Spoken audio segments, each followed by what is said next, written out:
à la chaîne de Mathématiques Source. Dans cette toute nouvelle vidéo pour les premiers en spécialité mathématiques, je vous propose d'apprendre à reconnaître ce que c'est qu'une suite géométrique. Alors, reconnaître, c'est un peu un mot qui veut tout dire. C'est-à-dire qu'en gros, on vous donne une suite. Et le but, c'est de savoir si elle est géométrique ou pas. Et si oui, il faudrait, dans le meilleur des cas, le démontrer. Donc, c'est ce que nous allons faire avec les deux suites que vous voyez à l'écran. Donc, essayez de voir si elles sont géométriques ou pas. Et puis ensuite, on va tout simplement corriger. Sur ce, donc, correction. Alors, pour montrer que...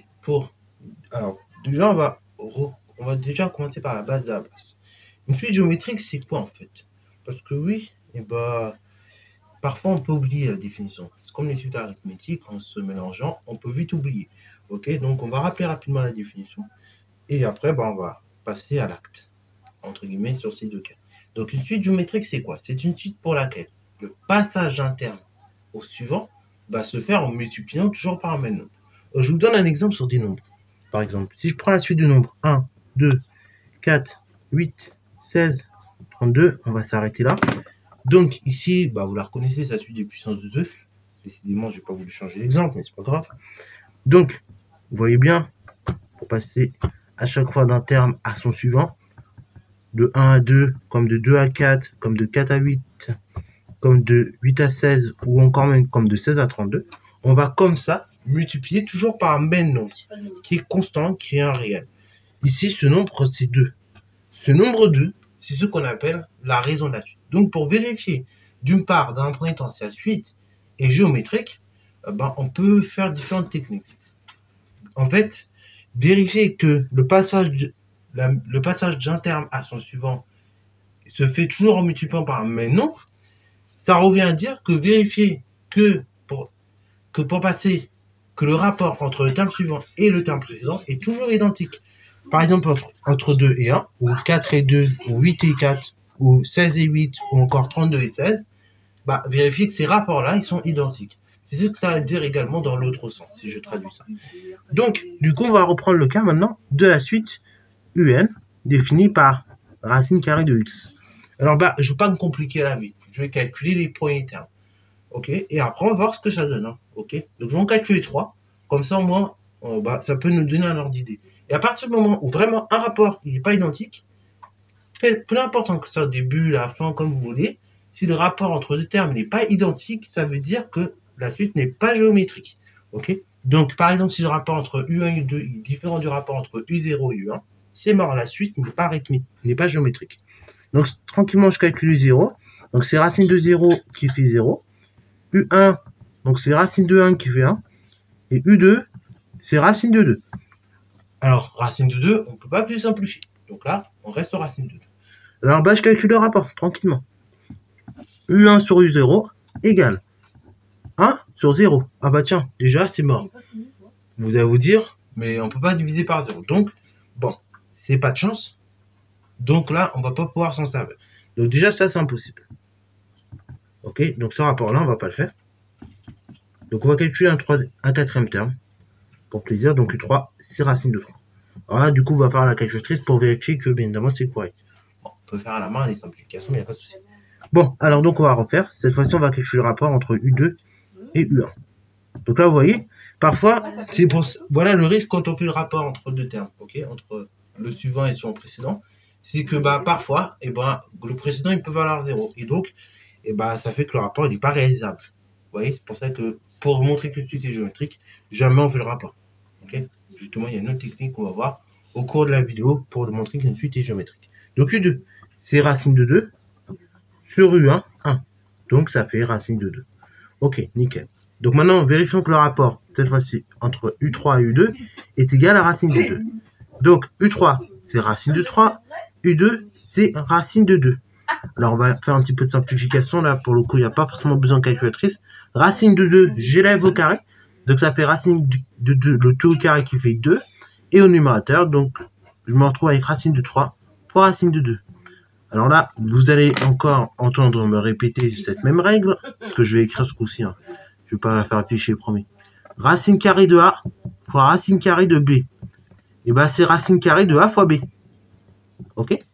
Vous vous rappelez cette règle? Quand on fait quand on fait le produit de deux racines carrées séparées, en fait, c'est la même chose que faire une racine carrée avec le produit des deux à l'intérieur en quelque sorte. Donc, racine carrée de 3 fois racine de 2, c'est comme racine carrée de 3 fois 2. Le tout divisé par 2. Ce qui fait donc racine carrée de 3 fois 2, 6 sur 2. Ah bah tiens, 6, c'est largement différent que racine de 2. Hein. Le différent de racine de 2. Donc, conclusion, hein, le rapport entre deux termes successifs, il n'est pas constant. Donc, UN n'est pas géométrique. Et donc, UN n'est pas géométrique parce que vous voyez, le rapport entre deux termes successifs, il n'est pas constant. Alors bon, on va faire la même pour la suite VN. Voir si elle est géométrique ou pas. Voilà, on va d'abord tester, comme je l'ai dit, sur les premiers termes. Et après, si le rapport nous semble constant. Là, encore une fois, là pour le coup, ça va être de l'ordre de l'hypothèse, ok? La conjecture. Si le rapport est constant, dans ce cas-là, ça voudrait dire quoi? Ça voudrait dire que tout simplement, on est en présence d'une suite géométrique, ok? Enfin, il semblera que la suite sera géométrique. Après, il faudra la démontrer petit à petit. Donc, du coup, on reprend la suite. Vn égale 3 sur 2 puissance n plus 1. Donc, du coup, si je calcule V0, V0, c'est 3 sur 2 puissance 0 plus 1. Donc, ça fait 3 sur 2 puissance 1, ce qui fait donc 3 demi. On calcule V1 tranquillement. Donc, ça fait 3 sur 2 puissance 1 plus 1. Ça fait 3 sur 2 au carré. Ce qui fait donc 3 sur, tout simplement, 4. Et allez, on va calculer vite. On va calculer donc ici. Alors, pourquoi j'ai mis W? Bon, c'est pas grave. Donc, on va calculer V2. Donc, c'est 3 sur 2 puissance, cette fois-ci 2 plus 1. C'est-à-dire donc 3 sur 2 puissance 3. C'est-à-dire 3 sur, tout simplement, 8. Alors là, quand on regarde là-dessus comme ça, on se dit, oula, ça a l'air de ressembler. Il y a quand même quelque chose qui se passe. Au numérateur, ça bouge pas. Mais au dénominateur, par contre, je vois que ça évolue de 2 en 2. Ok, de puissance de 2 en puissance de 2. Donc, là, déjà, c'est le premier constat qu'on peut faire. Alors, on va le faire. On va le vérifier par un rapport. Donc, entre, par exemple, V1 et V0. Donc, je vérifie. Alors, V1, on a dit c'était 3 quarts. Sur V0, 3 demi. Ce qui fait donc du 3 quarts fois 2 tiers. Ok, je rappelle que diviser par une fraction, c'est multiplier par son inverse. Je multiplie par 3, je divise par 3, ça simplifie. Ok, voilà, vous. Et donc, ça me fait du 2 tiers à la fin. Je vérifie. Alors, on va regarder après entre V2 et V1. Donc là, du coup, on est sur du, tout simplement, 3 huitièmes divisé par 3 quarts. Je rappelle, divisé par une fraction, c'est multiplié par son inverse. Donc, on est sur du 3 quarts, 3 huitièmes, pardon, fois l'inverse de 3 quarts, 4 tiers. Et donc là, on regarde. Je multiplie par 8. Je divise par 8, je multiplie par 4. Ça simplifie. Au numérateur, il reste un dénominateur 2. Et je multiplie par 3, je divise par 3. Là, pareil, ça simplifie, ça fait 1. Ok. Parfois, la technique de collège, vous voyez, ça marche encore. Du coup, il me reste quoi? 1 demi. Bon, 1 demi. Là, j'ai également, donc ici, j'ai oublié de le dire, mais ça fait 1 demi également. Ok, parce que là, 4 et 2 et 4, ça simplifie, ça fait 1 demi. Donc là, on voit que le rapport semble constant. On reste sur du 1 demi à chaque fois. Donc là, c'est ce que nous allons voir. Nous avons vu par conjecture que le rapport entre deux termes constants, il semble constant. Enfin, deux termes successifs, il semble constant. C'est-à-dire qu'on est toujours sur du 1 demi. Est-ce que c'est vrai? Et bien justement, on va le vérifier par démonstration. Donc on va le démontrer. Donc maintenant, on va calculer Bn plus 1. Donc en remplaçant tous les n par n plus 1. Donc ça fait 3 sur 2 puissance n plus 1 plus 1. Ça fait donc 3 sur 2 puissance. Alors, 2 puissance n plus 1. Et là, je vais laisser toujours plus 1. Alors, pareil, en réalité, il y a une petite propriété. Vous vous rappelez, toujours classe de quatrième.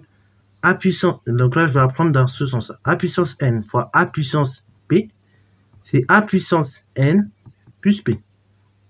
Donc là, pareil, on va l'apprendre dans ce sens-là. 2 puissance n plus 1 plus 1, et bien en réalité, on peut couper. Ça fait 2 puissance n plus 1 fois 2 puissance 1. Et c'est comme ça qu'on va la couper. Et même là, on pourrait couper à nouveau, mais bon. Donc du coup, regardez.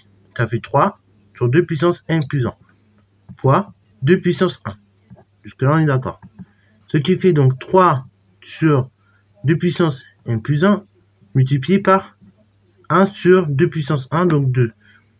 Mais tiens, 3 sur 2 puissance n plus 1, si je me rappelle bien, ça ressemble à la suite Vn.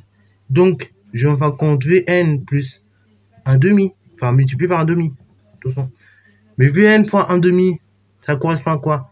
Et bien, c'est le résultat de Vn plus 1. Donc, Vn plus 1, c'est Vn fois 1 demi. Donc, finalement, pour passer d'un terme précédent à son suivant, on va multiplier à chaque fois par 1 demi. Ainsi, donc, comme pour passer d'un terme à son suivant, je multiplie par 1 demi. En fait, je suis en présence d'une suite géométrique. Donc ici, Vn est géométrique. Et je peux maintenant bien préciser sa raison. Deux raisons. 1 demi. Et on peut même préciser ton premier terme et deux premiers termes. Donc ici, on avait calculé, ça va nous donner donc 3 demi. Ok, voilà. Et de premier terme 3 demi qui correspond en fait à V0, tout simplement. Voilà, sur ce, c'est la fin de cette petite vidéo. J'espère qu'elle t'a plu. Si c'est le cas, n'hésite pas à la liker, commenter et bonne chance à toi en mathématiques et en sciences.